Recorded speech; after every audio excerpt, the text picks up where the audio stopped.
Sometimes it's important just to step back, acknowledge and appreciate what you have. The start of the new year is a great time to do that, and that is what I'm doing today. On this day last year, my life looked a lot different than it is now.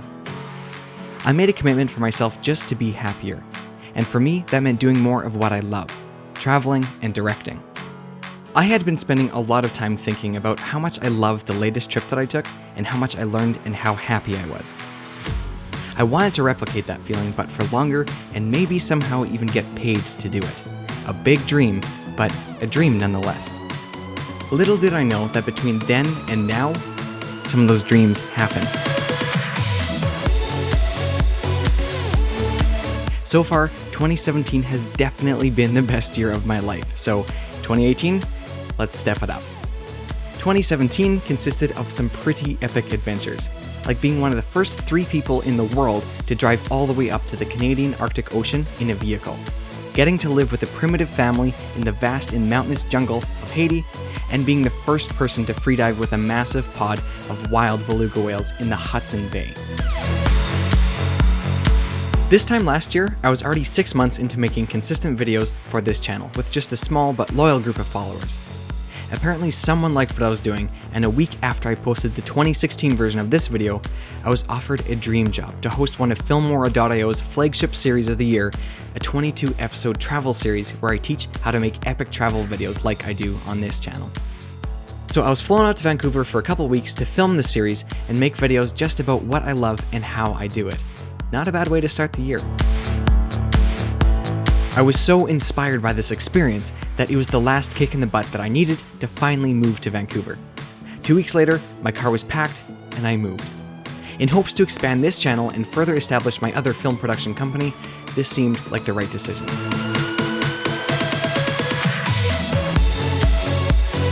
My first month was slow, really slow, but that meant that I got to explore.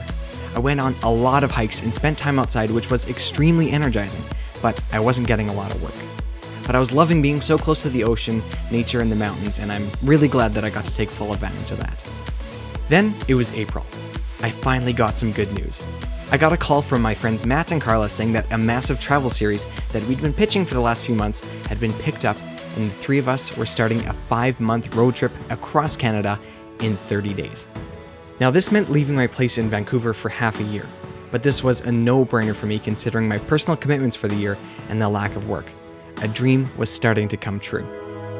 30 days later, we all met in Newfoundland and started our 150 days on the road, exploring every province and territory, pretty much doing the top 300 best things to do in the country.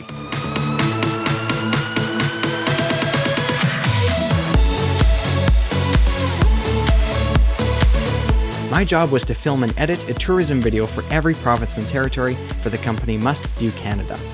Along the way, I was also directing tourism videos for Best Western, who was our main sponsor for the trip. It was the perfect mix of work and play for those 5 months. We rafted the world's largest tidal bore waves, stood on the world's largest non-polar glacier, and saw and experienced some of the most incredible things the country has to offer. Without a single day off in the 150 days, we saw and did all we possibly could. Some days were really hard. Others were full of love and appreciation. But no matter the day, it was filled with adventure and a sense of wonderment. We drove, we flew, we walked, and we swam all across this incredible country. Day 150 finally came, and we parted ways for the last time. I slept for the next 3 days straight. The 4th day after, I was back on a plane, flying to Haiti with the company More Than a Tourist and Soapbox Duo, directing another documentary for them. By this point, I felt like I was definitely accomplishing my personal commitments for the year and even surpassing it. This flight was a turning point for me. I was jumping from job to job, traveling and filming all at the same time. So we landed in the capital city of Port-au-Prince and were plunged into a whole other world. We had 3 security guards and translators between the 4 of us for the next 9 days that we were there. Being a third world country and the poorest country in the Western Hemisphere, things were a bit different from my recent experience across Canada. We traveled through the country filming everything from the most beautiful and stunning parts of the country to the darker sides of Haiti too. I slept under the stars in a gated compound for the first night and got to immerse myself into the culture for the rest of the trip. On our first day in Haiti, I got to show some very interested but random kids in the middle of the street how my camera works. That was actually one of my favorite moments from the trip. Halfway through the trip, I was given one of the most incredible, life-changing opportunities that I've ever had. I took a very long and bumpy ride up a massive mountain for a number of hours before having to bail and hike the rest of the way up into the night. A few hours after nightfall, I made it to a primitive community high up in the mountains where I got to stay overnight. A beautiful family took me in and showed me their ways. I woke up in a paradise I couldn't even imagine. I ate the purest fruit, bathed in the freshest of water, and learned a completely different way of life. This day changed my life.